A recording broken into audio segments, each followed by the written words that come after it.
क्योंकि सतगुरु महाराज की प्यारी सत्संगत बड़े बड़े संतों ने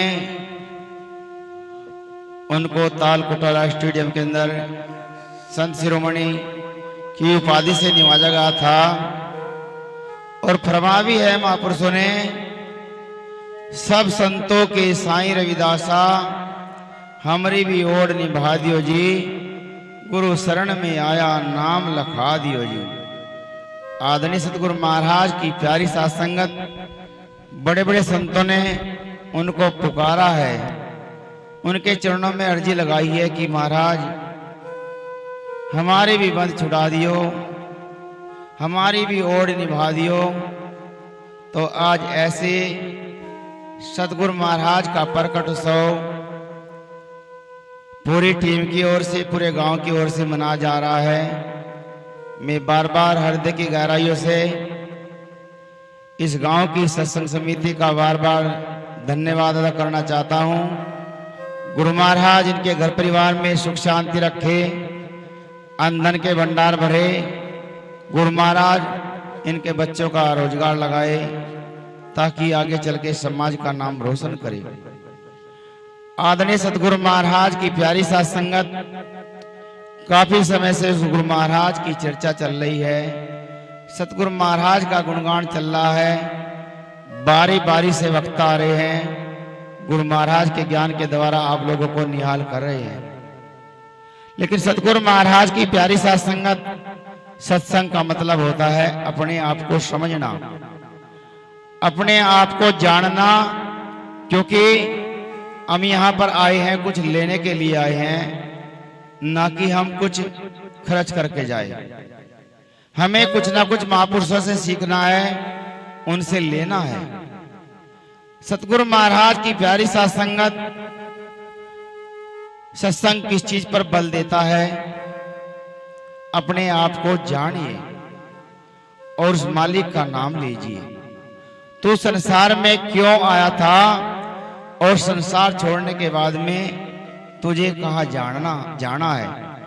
जब तक हम ये नहीं जानने के कि हमारा घर क्या है, किस मार्ग से हम अपने घर वापस हो सकते हैं, तब तक सतगुरु महाराज की प्यारी सत्संगत, हमारा सत्संग में आना सार्थक नहीं होता। सतगुरु महाराज की प्यारी सत्संगत अनमोल खजाना उस मालिक ने हमारे शरीर के अंदर भरकर भेजा है, जिसको महापुरुषों ने अनमोल खजाना बताया है, सांसों की अनमोल पूंजी बताई है। और महापुरुषों ने फरमा भी है, सांस संभालो रात दिन सांस ना व्यर्था खो, बेरा ना इस सांस का फिर आवरण हो या ना हो।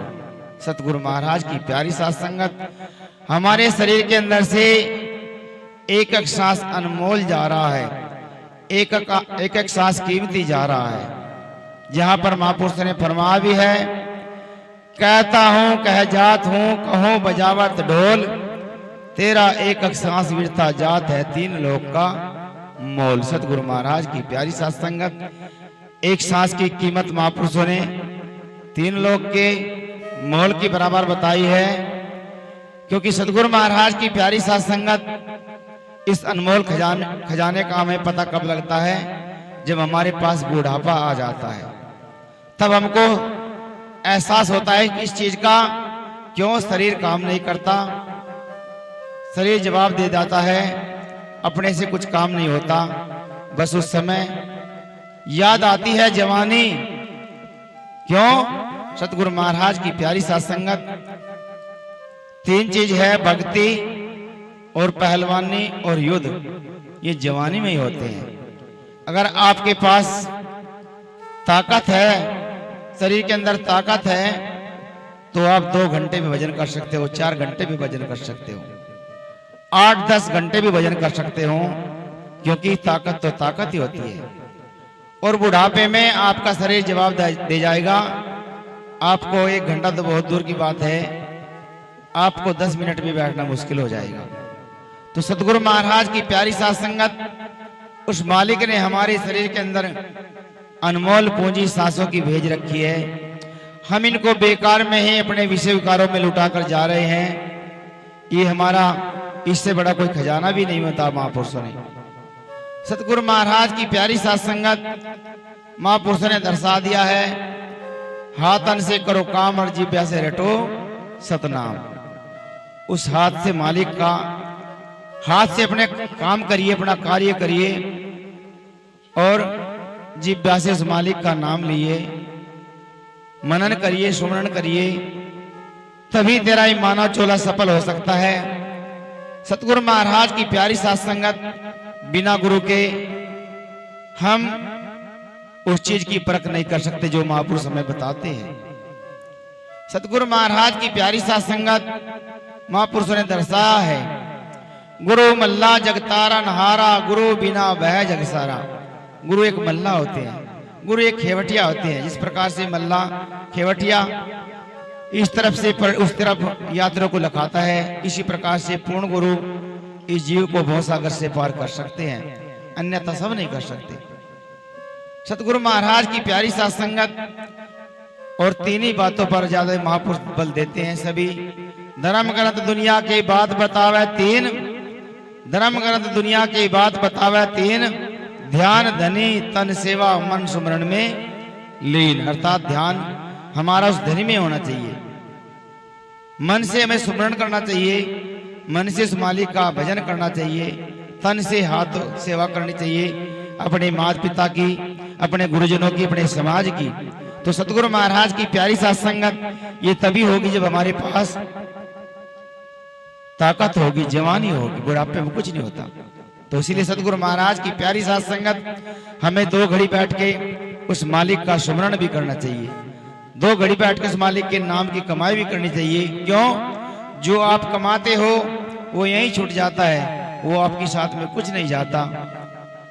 जिन्हें ज्ञान हुआ था छोड़ चले राजधानी, जिन्हें सत्य का ज्ञान हुआ, जिसे इस मालिक का ज्ञान हुआ, उन्होंने अपना राजपाट को ठुकरा कर मालिक की खोज में लगे, मालिक के सुमरण में लगे, मालिक के भजन में लगे, मालिक की खोज करी और आज उनका नाम इतिहास के पन्नों के अंदर दर्ज है।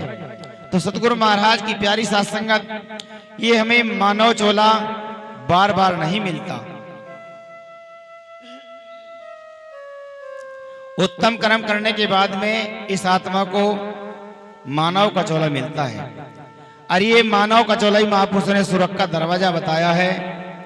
क्यों? अगर इंसान अच्छा कर्म करता है तो सुरक्षा की ओर चलता है, यदि इंसान माड़ा कर्म करता है तो सीधा नरक की ओर जाता है, हमेशा उसका पतन होता है।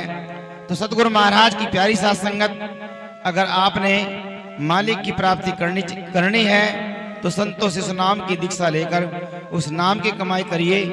जिस कर्म को बार बार महापुरुष आप बताते हैं उस कर्म पर लगिए। जब तक आप उस कर्म पर नहीं लगने के तब तक आपका ये मानव चोला सफल नहीं हो सकता। सतगुरु महाराज की प्यारी साथ संगत ये मानव चोला अनमोल है, बड़ा ही कीमती है, क्योंकि इसको पाने के लिए देवी देवता भी तरसते हैं। महापुरुष ने फरमाया है, बड़े भागे मनुष्य तन पावा, सुर दुर्लभ सतग्रंथन गावा, साधन धाम मोक्ष कर द्वारा पावे न जही परलोक सुवारा। अर्थात ये मानव का चोला बार बार नहीं मिल सकता। इसको पाने के लिए देवी देवता भी सतगुरु महाराज से याचना और प्रार्थना करते हैं। कहते हैं कि परमपिता परमेश्वर हमें दोबारा मानव का चोला फिर दे ताकि हम भी कुछ आगे के लिए सत्कर्म करके चले। लेकिन सतगुरु महाराज की प्यारी साथ संगत हम कितने भूल भरम में लुट जाते हैं। हम इसे पाने के बाद में भी कोई आत्महत्या करता है, कोई कुछ करता है, कोई फांसी लेकर मर जाता है।